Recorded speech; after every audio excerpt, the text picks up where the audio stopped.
Welcome to our rhetorical analysis of the very comedic and very humorful SNL skit, Black Jeopardy with Chadwick Boseman. The storyline goes that they invite him onto the show, and the general idea is that all of the contestants are African American, and they answer the questions based on the stereotypes of what African Americans are thought of to say, do, and think.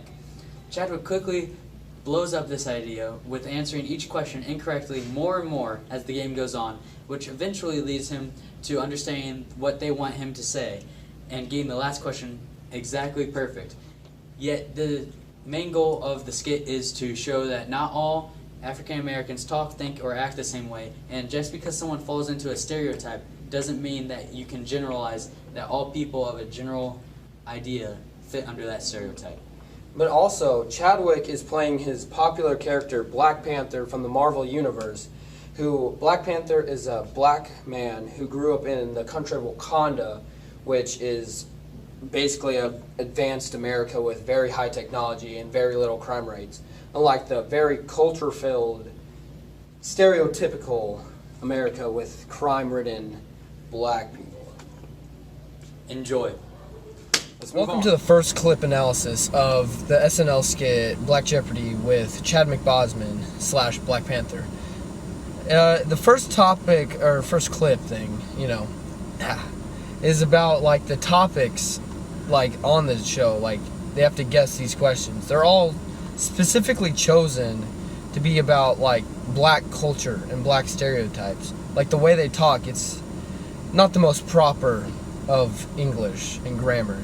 Like, because that's a stereotype of all that right, we got grown ass. Oh, hell no. Fitna. Girl, bye. I ain't got it. And as always, white people. And now to Miguel of the deeper analysis. So the key here for the video and the skit itself is that they're setting up the way the announcer introduces the topics with a sort of slang that is stereotypical to African Americans, is that they are setting it up to where everyone except for the new guy, Chadwick Boseman, is a stereotypical African American in the United States.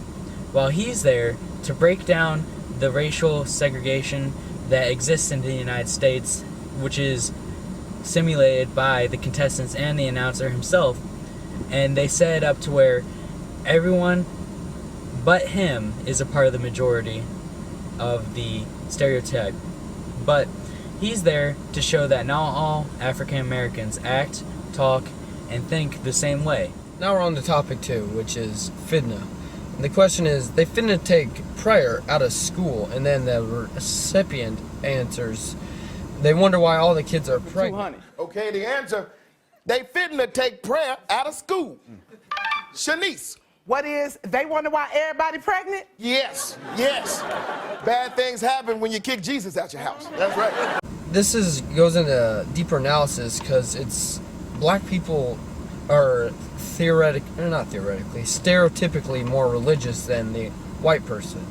This is because in the 1800s and 1900s, they were always blessing up on God and all that to help them fight through the struggles of being segregated and slavery, and they used the power of like appraisal and like believing in something that was higher up to help them get through these struggles. Alright, welcome back to topic 3. In this topic, it's about a child who is being sarcastic to her parent, and the question is, what would you do? And T'Challa gives, or Chadwick Boseman, gives a response, they would send him to the free university. And so she could maybe become a great scientist when she's older. But the real answer is out of the house. Let's keep going. Let's stay with grown ass for 600. All right. You send your smart ass child here because she thinks she grown. T'Challa. What is to one of our free universities where she can apply her intelligence and perhaps one day become a great scientist?